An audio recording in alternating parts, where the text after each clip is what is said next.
एक गैंग हरियाणा में भर्ती रोको गैंग, और इसके पीछे की जो ताकतें हैं वो हमारी इस बातें अच्छे आगे बढ़ना जाए, उनको भय लगता है कहीं ना कहीं कोर्ट में जाकर इधर उधर जाकर व्यवधान डालने का काम करते हैं। किसानों को मुआवजा, फसल के पैसे उसके घर में उसके खाते में पहुंच जाए, वास्तव में यही तो गणतंत्र है, उसको धक्के ना खाने पड़े।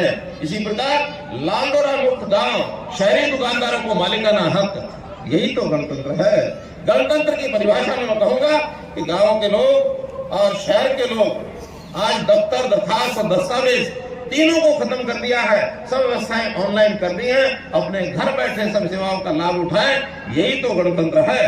आखिर लोग दफ्तरों के धक्के न खाएं, योजनाएं और सेवाएं घर तक पहुंचे, यही तो गणतंत्र है। तो क्या अपराध होगा, 12 वर्ष तक की बच्ची के साथ अपराध हुआ, शोषण हुआ, तो उसको फांसी की सजा करने वाला हरियाणा पहला प्रदेश है। कोई कमजोर परिवार का व्यक्ति है तो उसको 5% अंक अधिक दिए जा सकते हैं। 1950 को देश में पहला गणतंत्र दिवस मनाया गया। हमको जैसे ध्यान में है कि देश की आजादी तो 15 अगस्त 1947 को हमको मिल गई थी, लेकिन आजादी में हम स्वतंत्र हुए थे। पराधीनता, प्रतंत्रता की बेड़ियां हमने तोड़ी थी, अंग्रेज का शासन समाप्त हुआ था। संविधान निर्माताओं ने इन बातों का ध्यान रखा कि इंग्लैंड से लोकतंत्र प्राप्त किया, अमेरिका से गणतंत्र प्राप्त किया, और हम लोकतांत्रिक गणतंत्र बने। हमारे यहां जो शासनाध्यक्ष है और राष्ट्राध्यक्ष है, राष्ट्रपति जी का भी चुनाव होता है और प्रधानमंत्री जी का भी चुनाव होता है। इंग्लैंड की तरह राजा या रानी हमारे यहां परंपरागत वंशागत राज्य नहीं करते हैं, और अमेरिका की तरह केवल प्रेसिडेंशियल फॉर्म, वहां प्रधानमंत्री नहीं होता। वो दोनों ही शक्तियां एक ही हाथ में होती हैं। हमने सोच समझ करके अपने देश में दोनों व्यवस्थाओं का चेक एंड बैलेंस रखा। यहां जनता का भी शासन है, यहां संविधान का भी शासन है। कभी कभी जनता के शासन में कुछ बातें जनहित के विरुद्ध में भी कई बार शासनाध्यक्ष ले सकते हैं। की बात करता हूं तो इस देश की एकता अखंडता को मजबूत करने के लिए बहुत से पग उठाए गए। कश्मीर देश का अभिन्न अंग बने, इस नाते से 370 को, अनुच्छेद 370 को समाप्त किया, 35A को समाप्त किया, सर्जिकल स्ट्राइक ये करनी पड़ी, 3 तलाक का वो काला कानून उसको समाप्त कराया गया, नागरिकता संशोधन कानून इसको लागू किया गया, नेशनल एजुकेशन पॉलिसी ये बनाई गई है ताकि हमारा विद्यार्थी पढ़ाई के समय से ही उसके राष्ट्रीय विचार किस प्रकार वो ओतप्रोत होता है, गुलामी की मानसिकता से छुटकारा पाने के लिए कई काम किए गए। 3 नए आपराधिक कानून जो हमको हमारा गुलाम देश जब था उस समय के कानून चल रहे थे, उनको बदलने का काम किया ताकि हमारी जनता के अनुकूल उनको न्याय मिले, शीघ्र न्याय मिले। तो इस नाते से ये सब काम भी उस समय किए गए। भाइयों बहनों, ये भारत कैसे आगे बढ़े, देश के प्रधानमंत्री जी को इसका श्रेय जाता है। दुनिया के अंदर 2 प्रकार के देश माने जाते हैं, विकसित देश और विकासशील देश। हमारा नाम अभी भी विकासशील देशों में है, लेकिन विकसित देशों की कुछ अपने मापदंड है, पैरामीटर हैं। उसके अंदर घरेलू सकल उत्पाद कितना हो चाहिए, सकल राष्ट्रीय उत्पाद कितना होना चाहिए, प्रति व्यक्ति आय कितना होना चाहिए, औद्योगिकरण का स्तर क्या होना चाहिए, बुनियादी ढांचा कैसा होना चाहिए, जीवन स्तर कैसा ऊंचा उठे। तो इन मापदंडों के आधार पर आज दुनिया में 37 देश ऐसे हैं जिनको हम विकसित देश कहते हैं। हमारा देश आजाद हुए 76 साल हो गए, हम भी इस तैयारी में लगे हैं कि अपना देश की आजादी के 100 साल पूरा होते ही 2047 में कैसे विकसित देशों के श्रेणी में आ जाए, उसके लिए निरंतर प्रयत्न किए जा रहे हैं। हमारे देश के प्रधानमंत्री इस ओर बहुत जागरूक हैं, जनता की भागीदारी उसमें बढ़े, शासन व्यवस्था की भागीदारी बढ़े, अधिकारियों की बढ़े, उद्योगपतियों की बढ़े, हर दृष्टि से वो काम कर रहे हैं। हमने देखा कि जनता के अंदर एक इस प्रकार की भावना पैदा करने के लिए अभी अभी विकसित भारत संकल्प यात्रा ये शुरू की गई। 30 नवंबर से और कल 25 जनवरी तक लगातार और ये यात्रा जो है इसको चलाया गया है। और इसमें देश के सभी गांव, शहरों के सभी वार्ड, सबके अंदर जनता की भागीदारी की गई। और जो राष्ट्रीय स्तर की जितनी योजनाएं, जितने भी सेवाएं, ऐसे ही हमने प्रदेश स्तर की योजनाएं और सेवाएं उनको इसमें जोड़ा। हर किसी वंचित व्यक्ति को, जरूरतमंद आदमी को उसी स्थान के ऊपर उन सेवाओं का लाभ मिले। करोड़ों लोगों को इस प्रकार के लाभ दिए गए और इस प्रकार ये जो विकास यात्रा चलाई गई, देश के अंदर एक नई जागृति पैदा हुई है। अपने देश की आर्थिक व्यवस्था, अपने लोगों की, समाज की सब व्यवस्थाएं आगे बढ़े। मोदी जी ने विशेष तौर पर एक जो विशेष रथ का आयोजन किया और उस पर मोदी जी की गारंटी, इस मोदी जी की गारंटी की भी गारंटी उन्होंने हमको दी है। आने वाले 2047 तक अपना देश विकसित देशों में शामिल हो जाए, विकसित देशों के अंदर हमारी अर्थव्यवस्था अच्छी हो जाए। वैसे तो अभी 2024 का जो नया आंकड़ा आ रहा है, हम दुनिया के 5 बड़े देशों में शामिल हो गए अर्थव्यवस्था के नाते। चाहे वो सबसे बड़ी अर्थव्यवस्था मानी जाती है चाइना की और अमेरिका की, उसके बाद अगर मानी जाती है जापान और जर्मनी की, और इसके बाद भारतवर्ष की। 25 ट्रिलियन की अर्थव्यवस्था अमेरिका की है, 17.9 ट्रिलियन अर्थव्यवस्था चाइना की है, 4.2 जापान की है, 4.1 ट्रिलियन जर्मनी की है और भारतवर्ष बहुत नजदीक 3.4 ट्रिलियन आज उनके नजदीक पहुंच गया है। कुछ लोगों के अनुमान तो ये है कि अभी ये 2022 के मैं आंकड़े बता रहा हूं, 2024 में भारतवर्ष ने और 2 देशों को कवर कर लिया, जापान और जर्मनी को, और अब तीसरी व्यवस्था भी 2024 के आंकड़े में अनुमान लगाया जा रहा है। मैं देश के प्रधानमंत्री जी को इस मंच से उनका आभार प्रकट करता हूं, धन्यवाद देता हूं कि अपने देश को किस दिशा में, एक उचित दिशा में आगे बढ़ने के लिए उन्होंने प्रेरणा दी है और हम दुनिया के सिरमौर करते से देश के अंदर आगे बढ़े, ऐसा प्रयत्न किया जा रहा है। भाइयों बहनों, हरियाणा भी इसमें पीछे नहीं है। हरियाणा में अपने स्तर पर पिछले 9 वर्षों में बेहतरीन रिकॉर्ड ये बनाए हैं और बेहतरीन रिकॉर्ड्स में कई प्रकार की योजनाएं, व्यवस्थाएं तो देश के दूसरे प्रांत वो भी हमारा अनुसरण कर रहे हैं कि कैसे वो आगे बढ़े। विशेष तौर पर हमने शिक्षा में मापदंड एक रखा, एक मैपिंग कराई कि 20 किलोमीटर के अंदर एक कॉलेज अवश्य होना चाहिए जहां हमारे बच्चे बच्चियां वो पढ़ाई के लिए जा सकें। किसी भी बेटा बेटी को 10 किलोमीटर से ज्यादा और वो सफर न करना पड़े, ताकि सुविधा पूर्वक अपनी शिक्षा घर के नजदीक वो ले सकें। सरकारी स्कूल के बच्चों को 5 लाख टेबलेट दिए। आज विज्ञान के युग में आईटी के माध्यम से उनकी शिक्षा घर बैठे वो हो सके। कोविड का ऐसा समय था जिसने इस उपलब्धि को हमारे से कराया है। वास्तव में तो वो एक दौर ऐसा था, नए प्रयोग करने का हमको बहुत बड़ा एक साहस उसमें मिला और हमने हिम्मत की। उसी का परिणाम ये 5 लाख, जो कि हरियाणा ही एक ऐसा प्रदेश है इतनी बड़ी संख्या में बच्चों को स्कूल टेबलेट हमने दिए। इसी प्रकार संस्कृति मॉडल स्कूल, सामान्य स्कूलों को संस्कृति मॉडल स्कूल में बदला जाए। अभी 500 संस्कृति मॉडल स्कूल चल रहे हैं और ये गति हर वर्ष धीरे धीरे बढ़ेगी ताकि अच्छी शिक्षा का प्रबंध हम सरकारी स्कूलों में करा सकें। इसी प्रकार स्वास्थ्य की जितनी व्यवस्थाएं, इंफ्रास्ट्रक्चर, इसको आगे बढ़ाया है। हमने घोषणा की थी कि हर जिले में एक मेडिकल कॉलेज होना चाहिए।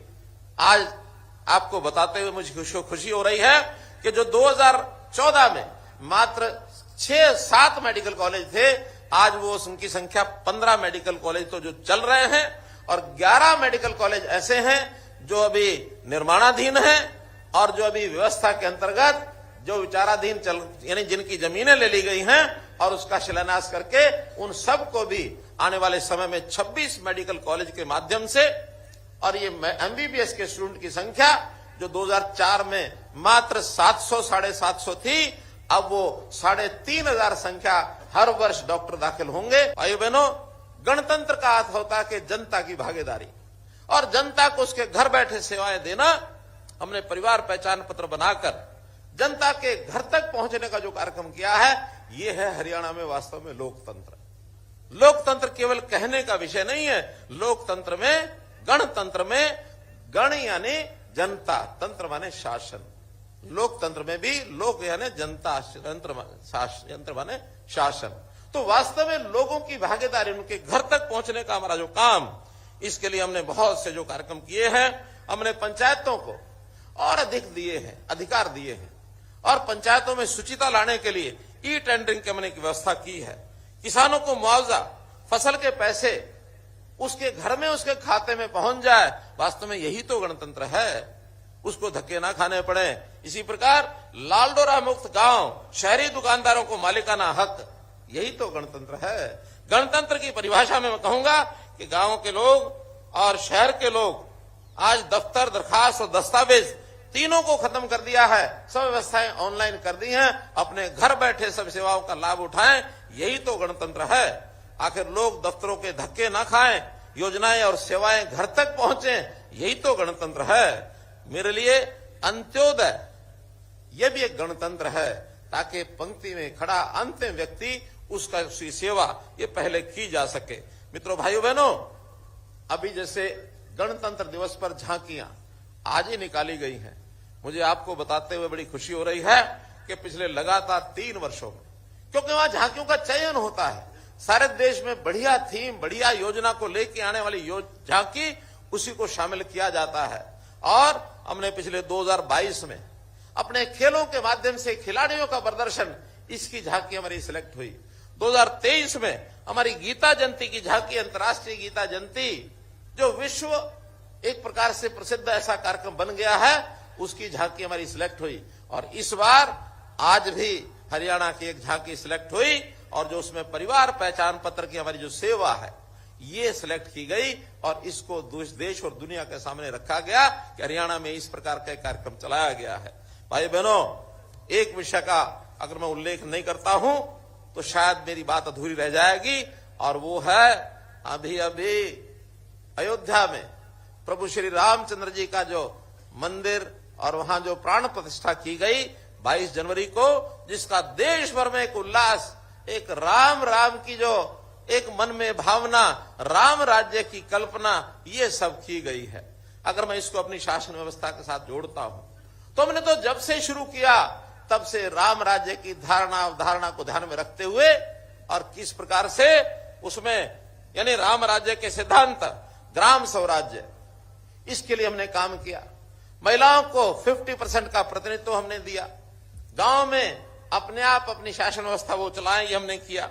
हमने राम राज्य का सिद्धांत, प्राण जाए पर वचन न जाए, जो हमने कभी भी कहा उसको पूरा किया, जो नहीं कर पाते उसको कहते भी नहीं है। इसलिए हमारा वचन जो होता है पक्का होता है, समय उसमें लग सकता है, क्योंकि बाधाएं डालने वाले बहुत लोग डालते हैं।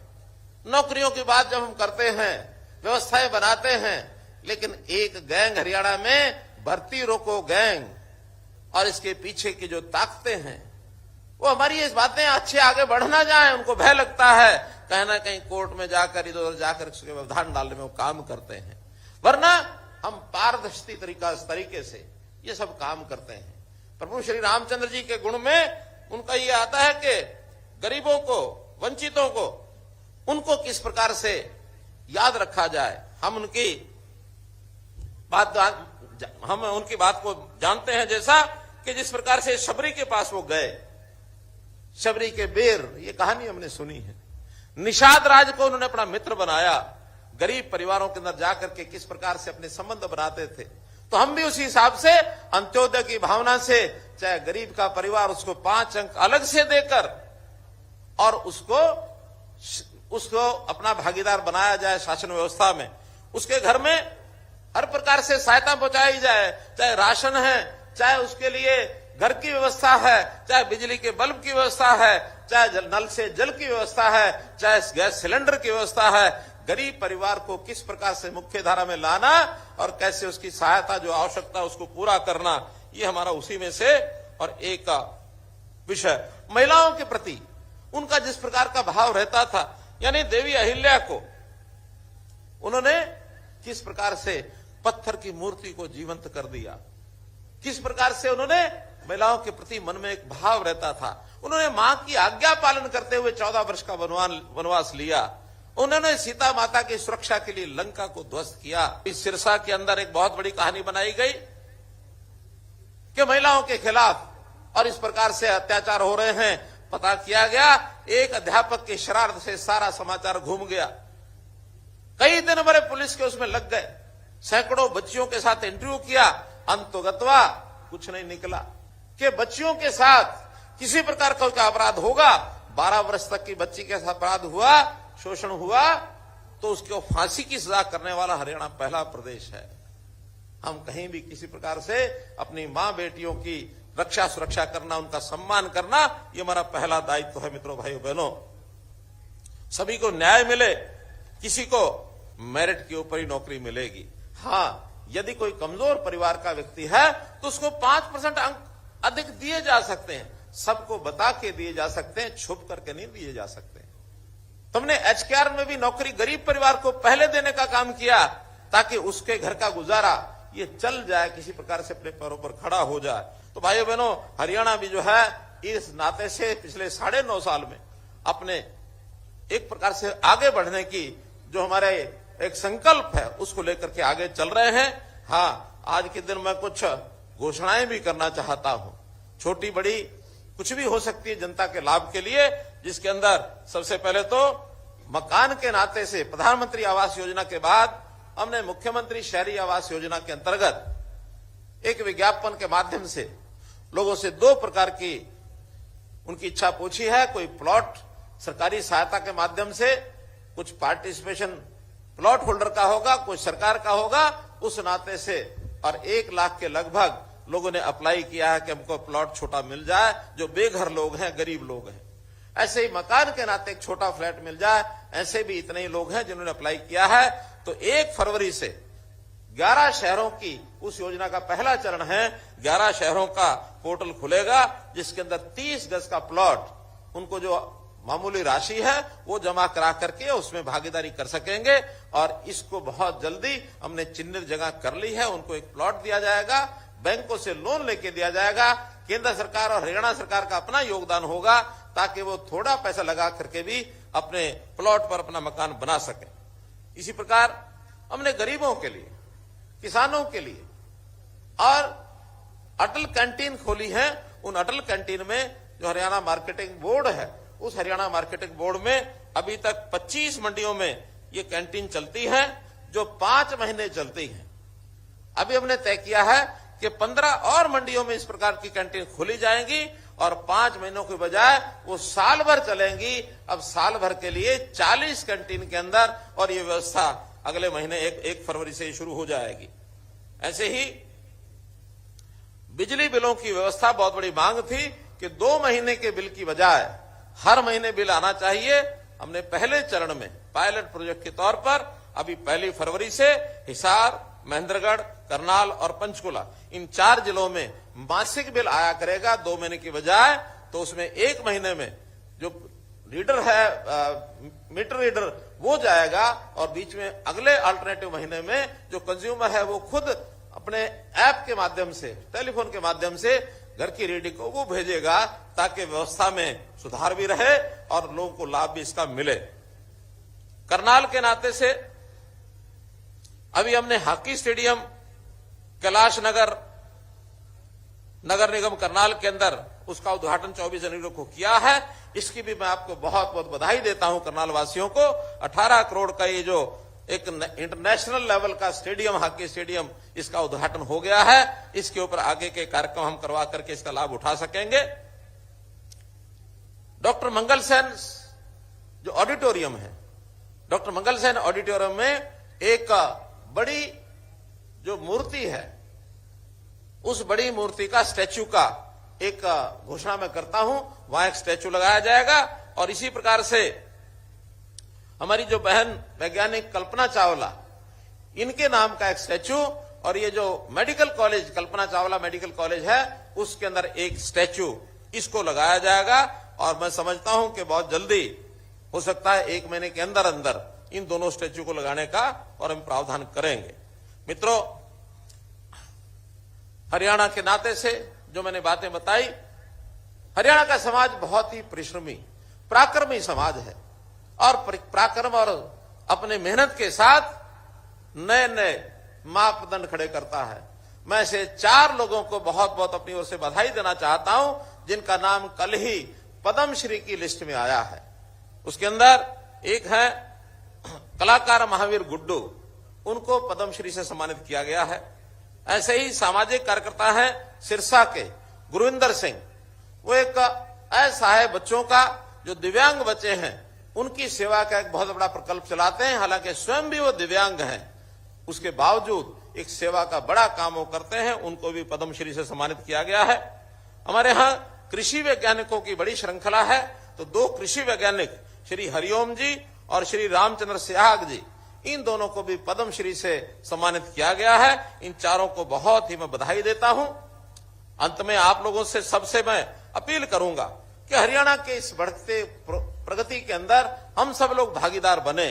सरकार की योजनाओं में, चाहे वो ईज ऑफ लिविंग के नाते से नई योजनाएं हम बना रहे हैं, चाहे वो अन्य प्रकार के सरकारी कार्यक्रमों में भागीदार बनेंगे, तो निश्चित रूप से हरियाणा सद्भाव, सौहार्द, समान विकास, समरसता, सहिष्णुता, इस ओर एक खुशहाल समाज हरियाणा का बने। हम अपने जीवन को सरल और सुगम, सुरक्षित